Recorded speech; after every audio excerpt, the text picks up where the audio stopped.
قال نستيتي باللحية سئلة تعزب سناي سحقالكا لبا كم تحقوست الزارب مساخانو ويح كم تقتلون زفلاليو ملكتات كتاريكات تخل أبوشت أجن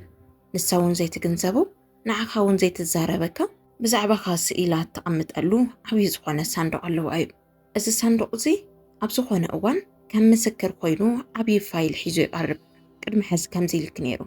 أزيلوان حاتي تكنيرو شعوم كاباخا نمرحاق أتوسنلو وسانم جزيف متى أمامن نخون يقبرو نزئيه دما لما أنتي نقول نستيتي كتحطم زي بالكا حتوتات حيزل كامت إزلخو كي تردأكا بزي أقباب التحتا حتوتات كاباخا نكترحاق زاقد جواعم جانالي سبسكرايب بمقبار إذا فيديو لايك بمقبار تجمروا لإيكم تسع مداتا دما حابيركم من نتصنحو فركة حسابات سلازو وصدكم أخل زخانم تمرتي توصدونيكم سنعم كتتال قطر حدا نقول نستيتي فتسوم زي حتت عالتقالالي جنزب زملكت حتوتات تحتتا نقول نستيتي سرح يكونن جنزب منطقة وجنزب مقتاو بزعبا جنزب محساب عالتقالالي نتا سرح يكونن بزعبا جنزب زملكت قال اللهم دك تبعتيو ولا كات معرنت معر سريح كمقتاو بمعر نجارات مرأي قال زبل نجارات ولا انت حلو بقلت كحتوت زي قبام نجارات كتحت رؤية كم ساتي جنزب أول زخانة أتاو ولا نحلوها زمناو التحساسبا أنا وانك للني كسرح لن الزبل عقمي بسلت ولا انتهلوا ودي بزعبا جنزب أبزحاتتا أوان كتكمل لازدلي صوتا ويد ما قالنتا زي كونس كاب أزرخ بمتقمتات راح دلو يمتزق كمزو اللي أتحسب مهناتو جنزب أتاوي مكبار ويد ما بزعبا جنزب مجنق ناتا سرح كم زي كونت فلت أمنتاي أبت فقراو قداي أبركبات أمن قخلتها متأمدي كمتأم قلعة كتحبحب بفقرة ريت كتقبرام أمن قهم فقرة راح كهلي يادعات دلنبر بزوخونة قاد أمي زوخونة ود تبعتهاي بزعبها كنزبك حتى خلو نتأميلو يزقربا نزلو ويون متشو زوخونة هو تكركب هيكلني مزود زندحر داغط إلى أنك تحسب إخات تقبرام كم ستحسب كوانت هليكم سي كم بيني بجنزب سخلو فقرا وركب كمسرة عيدلن إلك تحسب انتخوين كون أتحطوها بكل زيت كبرم كلتيهم صريحهم كتلوت وتقللوا من جدي تدلادل كم زلخا نسخة مرحة كم زخوان كاز قلت وتكبارات مود ما زحق زكاسب كم تدلي بغطتا زي كونس وسنو نات تزاربكا حقا زيتكا كم زخوانت بعلا أمينا انك تقاربك إخا كتكبر زلكا بقلتي بزعبا جنزب حتى خلخا نقوالا نستيتي يوم كتكامل لو يكاب زبل حساب وطا بمن من نفقرك تحسبكا ويون لو هنت كتردي حابركم أتصالكم فقرخا قالة تجنزيبا أميني لا كتقبلك هاي تقلنيا خلاي فقري حتى نقوالا نستيتي قال ديك تبعتو كقوالا نستيتي فقرة حتو اتزقب بأكم ويد ما كترخبوا وزلكم نجار بأقبا يتفلتون نقوالا نستيتي فقري حتى نيو تفكر الندو كم زخن كوندينا كابت مالي لو متغير اللخي إذا كم زي مسلو حتو ذات بيت على لي تحت نحرد أخوينك اتوشت أزنبرة ترقاقتو وننتو إذا حازتو سميعتاون نكفرس نخق أهمي خط قبرو بعرسو زي التأمام من ودي عب إيدو زلو نقر أصبقو يفلتن كل نقر بحطو كرقاقت إدالي تجنزيبو تقبارات ريقو مني فتوو مني تسألو كوسن زي كالسابي يزخون نزدما إساوشتو تعميقو تعميتو زلو تغكلنيا فرحو بقلت كرقاي قبرو اتوانا نقرو تناتك حطو زي خونة التجنزابسي ويكأتتا تحت زلخا زي كونت التسمعسي بدحرتهم حتوتات كازلو سمعت كايا قلت كيرات تريو بدحرزهم قالات زياتهم تعين السمعت هلو كي قدفو يفرحيو أنا بهيوتو تازي هالي حقوس كوينو كنبرا يخلنيو اتزفرح نقاريو بقلتي كم حتو جيرونا بايي زقربا اللي زلو الزدما عرسامت امان كاز ورده كم سخونة أبيوتكا مهلاوها دما نعاخا بتعم تصبو نقار إيو إلا انك تحسب إخات تقددانا اتي حتو زي خوانات وانا نقاروس عبوش تخازلو فرحي قاعدين قلت انك خون إخات تقبرو فرح ود دما متعمدو طريقو كحزلو زخلالو عدل زوارد عيب اتفرحو كابقو انك ترحق اتزقبو هيوت دما نكايونن يزاقددو نايتا قوال تشكانن لوهنتن زي كونسي نتبوش تخازلو سميعت سبات كاباخا كرحقو زقابرم زلو حقوسكا بسبات تزيد تخابيبكا أتعلنت كم زيبلو زقابرك هزلو سميعتيخا كم تسألعيخا كابوشتوها كتوقدو زلكا كم زي حتو تاتنقوال نستيتي المقرب فرحكا قاهدن كخاون راح يتقبر ሳልሳይ ድማ ፍቃድ ጓል ኣንስተይቲ ይሕተትን እዩ ኣብ ኩሉ ነገር ከተማኽራ ኢዳ ዘለካ እምበር ኣብ ውሽጥኻ ዝሓሰብካዮ ዝወሰንካዮ ውሳነ እንድሕር ደኣ ሃልዩ ክትቕርበላ ናታ ሓሳብ ድማ ኮንሲደር ክትገብር እምበር ዘለካ ንሳ ስለዝፈቐደትን ስለዘይፈቐደትን እትገድፎ ወይ ድማ እትቐፅሎ ህይወት ክህልወካ ይብሉን ቀሊል ይመስል ሓቂ ከምዚ ኢልና ክንውግዐሉ ከለና ብደቂ ኣንስትዮ ልቢ ወይ ድማ ኣረኣእያ ኮይንኩም ተትግንዘብዎ ግን ከምዚ ንሕና ንውስነሉ ንሕና ሽንብን ኢልና ነገራት እናቕረሉን እናቐፅለሉን ወዲ እንድሕር ደኣ ኮይኑ እቲ መሪሕነት ናብ ኢድና ከም ዝኣተወ ኢና ንሓስብ ከም ድለይና እንገብሮ ወዲ ኣብ ኢድና ኣሎ ነዚ ድማ ብኣኻ ትሕጎሰሉ ብኣኻ ትረኽዐሉ መጠን እናጎደለ ንክኸይድ ይገብር ምክንያቱ ኩሉ ብሓይላ ኩሉ ብፍቓዳ ንሳ እንተዘይደልያ ዝቐሪ ንሳ እንተፈቒዳ ድማ ዝቕፅል ህይወት ከም ዘለኩም ኣፀቢቓ ትፈልጥ እያ ነዚ ድማ ጣዕሚ ትስእነሉ ካባኻ ክትረኽቦ ዝግባእ ዝነበረት ነገር ብምሉኡ ብባዕላ ትትክኦ ስለ ዘላ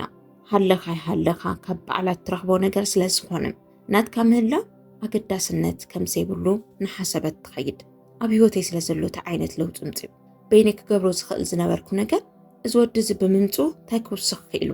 ቁም ነገር ምሕሳብ ትጅምር ዓላማ ብቕዓት መሪሕነት ዘይብሉ ወዲ ከም ዝኾንካ ትሓስብ ነዚ ድማ ንዓኻ ትሕቲ ፆታ ኣጌራ ናብ ንዕቐት ትቕይሮ ሓደ ግዜ እንተ ንዕቐትካ ድማ እቲ ቅድሚ ሕዚ ዝነበረ ፍቕራን ክብራን ንምምላስ ንኽልቴኹም ኣፀጋሚ ይኸውን ንስኻ እውን ብዙሕ ፍቕርን ክብርን ትደሊ ንሳ እውን ተኽብሮን እተፍቅሮን ወዲ ትደሊ ግን ፍጹም ናብ ተግባር ክሸረፍ ዘይክእል ዘይጠዓዓሙ ክልተ መጻምድ ንክትኮኑ ትግደዱ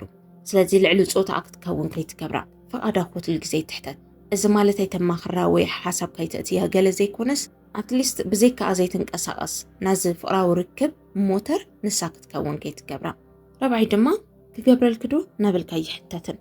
ገለገለ ኣለኹም ደቂ ተባዕትዮ ምግባርኩም ዘይተርፍ ነታ ጓል ኣንስተይቲ ክትሕጉስ ኢልኩም እትፅዕርዎ ዘለኹም ፃዕሪ ምድካም ገለ ዘይተርፍ ስቕ ኢሉ ምስጋና ቢት ምንም ጥቕሚ ዘይብሉ ብትገብርዎ ዘለኹም ልክዕ ድማ ንከይትምስገኑ እትገብሩ ሰባት ኣለኹም ህያባት ንምሃብ ሓሲቡ ኣብ ቅድሚታ ጓል ኣንስተይቲ ቀሪቡ እዚ ዓይነት ህያብ ገዝአልክ ዶ ዝብሉ ወዳት ብጣዕሚ ብዙሓት እዮም ገለገሊኦም ውሳነ ንምውሳን ውሽጦም ኩሩዕ ስለ ዘይኮነ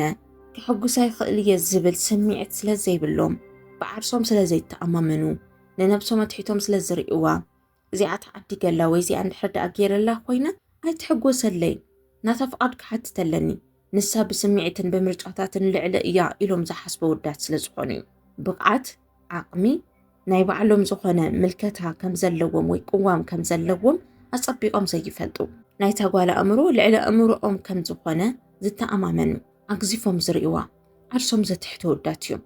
እቲ ብዓርሱ ዝተኣማመን ወዲ ንመጻምዱ ናይ ምሕጓስ ሓላፍነት ወይ እውን ኣእምሮኣ ናይ ምቁፅፃር ስልጣን ኣብ ኢዱ ከም ዝኾነ ፀቢቑ ይፈልጥ እዩ ክሕጉሳ እንድሕር ደኣ ደልዩ ወይ ብውህብቶ እንድሕር ደኣ ደስ ከብላ ሓሲቡ ኮይኑ ከም ኣቢሉ ከም ዝሕጉሳ ይፈልጥ እዩ ምክንያቱ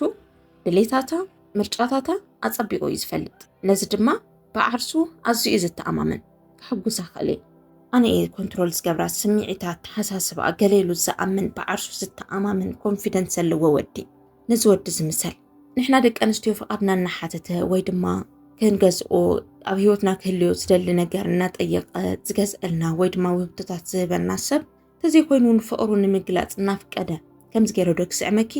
ናብዚ ዶ ክቐርበኪ ከምዚ ገይረ ዶ ክጭብጠኪ ገለ እናበለ ፍቓድና ዝሓትት ወዲ ከም ወደይ ንሪኦን ኢና ፀውትኡ ኢና ነትሕቶ ኣይጓል ኣይወዲ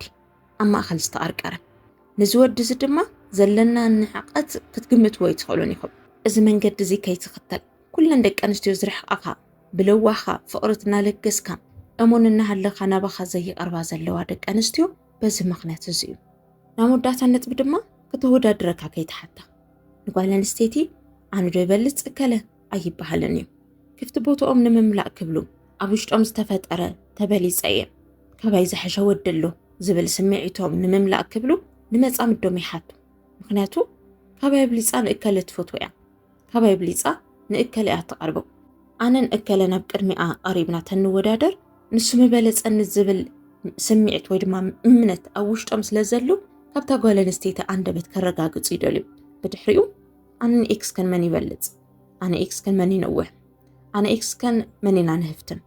ምስ እከለ ቀሪብና ቁመትና መን ይነውሕ ንዓይዶ ትፈትው ንእከለ ከምዚኦም ዝመሰሉ ዝተፈላለዩ ሕቶታት ኣብ ቅድሚ ጓል ኣንስተይቲ ኣይቕረብን። ባዕልካ ኢኻ ሚዛን ትወድቕ። ምናልባት እትወዲ ዝበልፀካ እንድሕር ደኣ ኮይኑ ኩሉ ሰብ ዝበላለፀሉ ዝወዳደቐሉ መስፈርት ኣሎ። እዚ ንሕና ደቂ ሰባት ዘውፀናዮ ሕጊ እዩ። እከለ ይበልፅ እከለ ድማ ኣይበልፅን ኢልና። ነዚ ድማ ሓደ ግዜ ንነብስኻ ሚዛን እንድሕር ደኣ ኣውዲቕካዮ ኮይንካ ተመዚንካ ትወድቕ ትኽእል፣ ተመዚንካ ድማ ክትሓልፍ ትኽእል። ብድሕሪኡ ድማ ነቲ ዝተወዳደርካዮ ወይ ድማ ከም መወዳደሪ ዘቕረብካዮ ወዲ ምስ ተባዕል ትጅምር። በዚ መንገዲ ክበልፆ ክእል እዩ፣ በዚ መንገዲ ድማ እከለ ይበልፅ እናበለት ናብ ውድድር ተቕርበካ። ንስኻ እውን ውሽጥኻ ሰላም ኣይስምዖን እዩ። እቲ ኣብ ውሽጥኻ ተፈጢሩ ዘሎ ናይ ባዕልኻ ፍርሕን ስምዒትን ቀስ ኣቢልካ ቀተሎ። ይበልፀኒ ኢልካ እንድሕር ደኣ ትሓስብ ናብ ምውድዳር ነብስኻ ይተቕርብ። ሓደ ግዜ ልዕሊ ኩሎም ሰባት ልዕሊ ኩሎም መወዳት ንዓይ ዝበለፅካ ዝተመረፅካ ኢኻ ብዝብል ምስሊ ቀሪባትካ ስለ ዘላ እዚ ምስሊ እዚ ጥራሕ ኣቐፅለላ። ዘሕሽካ ከም ዝኾንካ ረጋግፀላ። ዝግባእ ፍቕሪ ብምሃብ ዓርሰ ምትእምማንካ ብምጉልባት ምስ ኩለን ደቂ ኣንስትዮ ማዕረ ከም ዝኾነት ብምሕሳብ ልዕሊ መጠን ብዘይ ምግናን ንጓል ኣንስተይቲ ቀጥ ኣቢልካ ክትሕዛ ትኽእል። ክንዲ ዝኣክል ከበድቲ ኣይኮንና። እዞም ሕቶታት እዚኣቶም ብዘይ ምሕታት ድማ ነብስኻ ካብ ምምዛን ክትቕጥባ ክትዕርፋ ኣብ ውሽጥኻ ተፈጢሩ ዘሎ ፍርሒ በዓልኻ ንኽትቀብሮ ነልማዓንቲ ምኽረ እዩ። ኣብ ቀጻሊ ካልእ ሓሳብ ሒዘልኩም ክመጽእ ኣብዚ ሓሳብ እዚ ትውነ ርእይቶ እንድሕር ደኣ ሃሊኩም ኮይኑ ሕማቃት ቃላት ብዘይ ምጥቃም ኣብ ኮሜንት ሴክሽን ኣቕምጡለይ። ንኩላኹም ክምልሰልኩም እየ። ዝረኽቡን እትደልዩ ደቂ ተባዕትዮ እንድሕር ደኣ ሃሊኩም ኮይንኩም ኣብ ውሽጢ ቻናለይ ዘቐመጥክዎም ናይ ካልኦት ሶሻል ሚድያ ሊንክታት ስለ ዘለው ብትደልዩ ወቢልኩም ቀረቡኒ ሕተቱኒ። ቴሌግራም፣ ሜሴንጀር ዋላ ቲክቶክ ዋላ ኢንስታግራም ኣብኡ ፅሒፈልኩም ኣለኹ። ኣብ ቀጻሊ ብካልእ ሓሳብ ክሳዕ ንራኸብ። ሰላም።